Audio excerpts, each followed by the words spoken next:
827-2346. Tu as déjà fait ça, les jeux d'évasion? Écoute, moi, tous les jours, 17h, c'est l'heure du bain pour les 3 enfants. Fait que écoute, c'est gratuit chez nous. Chose. Moi, c'est l'heure d'évasion. Ma femme, j'espère qu'elle me demande quelque chose au sous-sol et je m'évade.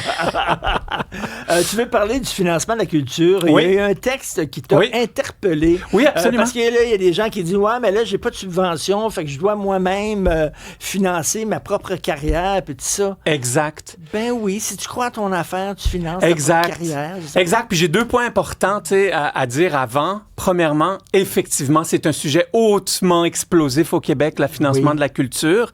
Et deuxièmement, c'est clair que c'est un sujet important, mais qui, souvent, je trouve qu'on fait la stratégie de l'autruche, donc on se met la tête dans le sable, et puis on aime bien être victime un peu du financement de la culture plutôt qu'essayer de trouver des solutions différentes. Ça, c'est important pour moi.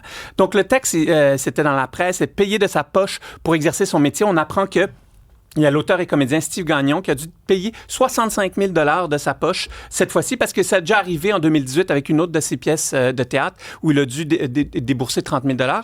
Mais bref, il a dû débourser cet argent-là parce qu'il avait reçu une fin de non-recevoir, en quelque sorte, des organismes de subvention pour pouvoir financer sa pièce de théâtre qui était au TNM, qui était déjà programmée. Et là, il est sorti sur Facebook puis il a dit, bon, ben écoute, moi, je vais prendre une pause de création, j'ai besoin d'une pause de tout ça parce qu'il y a un réel problème. Et dans ce cas-ci, bien particulièrement, effectivement, il y a un problème parce que je vais t'expliquer comment ça marche. Pour pouvoir avoir une aide d'un organisme tel le Conseil des arts et des lettres du Québec ou le Conseil des arts du Canada pour les pièces de théâtre, il faut déjà que ton spectacle soit programmé dans une salle. Mais là, le hic, c'est que si tu ne reçois pas ce financement-là, les théâtres n'aiment pas du tout annuler les spectacles. Et donc, l'artiste, dans ce cas-ci, Steve Gagnon, se retrouve à soit il doit financer lui-même de sa poche, soit il se met les théâtres à dos. Et effectivement, c'est quand même problématique. Parce que je te donnerai un exemple. Si on sort de l'univers de la culture, tu as besoin d'avoir un restaurant entièrement fonctionnel avant de déposer un permis pour savoir si tu peux avoir un permis de restauration. Tu sais, ça fait pas de sens, ce côté-là. Je comprends. Mais en lisant cet article-là, là, je me suis posé énormément de questions. Mais il y a combien d'entrepreneurs? Toi, tu as investi ta poche combien dans ton entreprise? Eh mon Dieu, des millions de pertes avant de faire $1 de gain. Ça, c'est clair, net et précis. Et c'est exactement là, je t'ai texté hier soir, j'étais comme, c'est clair que je parle de ça demain, parce que j'ai pensé immédiatement, puis j'ai fait un raccourci, vous allez comprendre, mais aux dizaines de milliers d'entrepreneurs, commerçants, restaurateurs, qui ont dû lire cet article-là et qui se sont dit, mais de quoi il se plaint? Puis de quoi il se plaint, mais je vais vous dire pourquoi. C'est parce que, à mes yeux, je trouve que les porte-paroles naturels, donc on s'entend les artistes, du financement de la culture, ont souvent l'air, je dis pas tous, je dis pas qu'ils ont raison ou tort, faites attention, mais ont souvent l'air d'être des victimes de ce modèle-là dans lequel on vit. Et je me dis souvent qu'ils oublient au passage la réalité financière de la majorité des citoyens. Oui. Et la majorité des citoyens n'ont aucune subvention whatsoever, ont beaucoup de difficultés à juste aller à l'épicerie ou à faire le plein, on parlait d'essence tantôt. Donc, c'est clair qu'il y a toujours un petit caillou dans la chaussure dans cette discussion-là. Puis t'es pas obligé de vivre de ton art, tu comprends?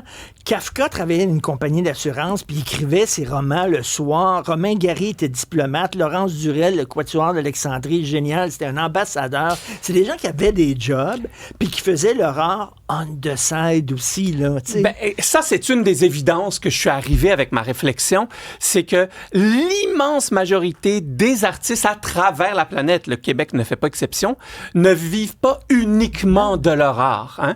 Tout comme l'immense majorité des entreprises, c'est des toutes petites PME, mais on ne parle que des grandes entreprises. Oui. Mais il y a des millions d'artistes indépendants qu'on ne connaît pas trop, mais on parle toujours de Céline Dion ou du Cirque du Soleil. Fait que c'est sûr que ça biaise un peu notre vision du monde de la culture. Cependant, c'est sûr que quand je regarde les chiffres de l'OCDE, le Québec finance quand même très bien la culture. Hein, c'est 1,7% de nos dépenses budgétaires, quand la moyenne des autres pays PIB, c'est 1,2 des dépenses budgétaires. Donc, clairement, on a de l'argent, on le dépense pour la culture. Cependant, il y a plusieurs questions qui me tracassent depuis hier soir, puis je crois que je suis tombé sur quelque chose. Je crois qu'on a un problème d'image avec la culture.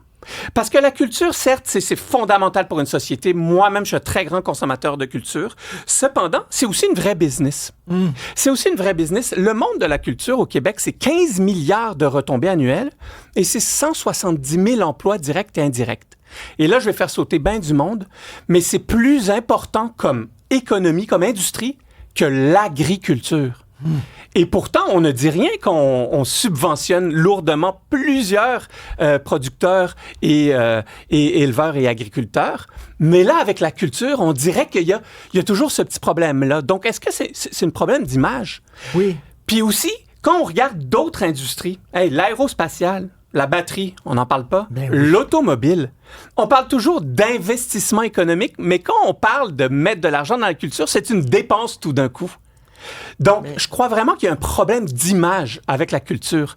Puis peut-être arrêter le discours un peu victimaire et puis plutôt chercher des solutions. Ben, tu sais, entre c'est toutes des têtus de subvention, ça m'énerve. Oui. Ça m'énerve. Mais de l'autre côté, je dois absolument vivre de mon art. Il faut que l'État s'arrange pour que je puisse vivre de mon art à temps plein. Ça aussi, ça m'énerve. Il y a comme un entre-deux. Il y a un entre-deux. En affaires, c'est la même affaire. Hein. Il y a des business qui sont ultra spécialisés à aller chercher toutes les subventions qui existent et pour de vrai, dans l'industrie, ils sont pas très bien vus parce qu'à un moment donné, lâche l'argent, lâche le téton, comme on pourrait dire, et puis fais de l'argent par toi-même. Ben oui. C'est sûr qu'on ne peut pas comparer le monde des affaires puis la culture, mais il y a quand même des évidences. Et au cours des 40 dernières années, le nombre de créateurs a explosé. Tu sais, aujourd'hui, on peut faire un film avec un iPhone. Oui. Avant, non, il y avait 4 films qui sortaient par année.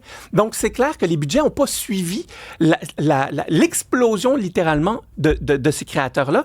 La compétition, aujourd'hui, est planétaire. En 1974, là, tu voulais voir un film bulgare, bonne chance. Là. Aujourd'hui, en 3 clics, tu as toute la discographie ou la filmographie. Avec tous les artistes du monde entier. Exactement. Il y a aussi une triste réalité, comme on l'a dit tout à l'heure, que la majorité des artistes, malheureusement, ne peuvent pas vivre uniquement de leur art. Et puis, on vit aussi dans une époque où ça n'a jamais été aussi facile de créer, mais ça n'a jamais été aussi difficile d'être vu, d'être entendu, puis d'être lu. Fait qu'il y a des évidences. Puis là, il y a des questions que je me suis posées. Puis c'est des questions qui peuvent faire mal. Mais est-ce qu'il y a trop de projets? Est-ce qu'il y a une surproduction culturelle? Ça pourrait, pour les moyens que nous avons. Puis, tu sais, Stéphane Roy, que je reçois de temps en temps ici, il a fait plein de films, des pièces de théâtre, ça, lui, sans aucune subvention. Lui, il aime ça, faire de l'art. Fait qu'il fait ses films, il cherche de l'argent à gauche, à droite, il se bagasse des affaires. Puis comme tu dis, tu peux faire un film maintenant avec un téléphone. Es-tu obligé d'avoir aussi des subventions? Tu peux faire tes films à part aussi du système. Avoir une fameuse liberté. Existe, avoir une liberté. Puis il y en a beaucoup, effectivement. Est-ce qu'on produit trop de films, par exemple, ou de pièces de théâtre? C'est une question qu'il faut se poser, du moins. Je ne peux pas dire que j'ai la réponse, mais c'est une question qu'il faut se poser. Est-ce que les Québécois ont une part de responsabilité? Parce que Dieu sait qu'on adore la culture, mais Netflix, Spotify, les films d'Hollywood sont toujours numéro 1 là, au Québec. Donc, tu sais, à un moment donné aussi, il va falloir qu'on fasse un petit peu plus. Et puis, la dernière question que je peux me poser, c'est est-ce qu'on ne devrait pas financer plus des entreprises ou des entrepreneurs culturels qui voient la culture puis qui pensent à faire un modèle d'affaires avec, plutôt que seulement, en quelque sorte, des artistes eux-mêmes ou des œuvres spécifiques, uniques, qui sont très difficiles des fois à vendre. J'aime beaucoup ton approche. Tu poses d'excellentes questions, très pertinentes. Merci beaucoup, Nicolas Duvernois. Merci. Bonne fin de semaine.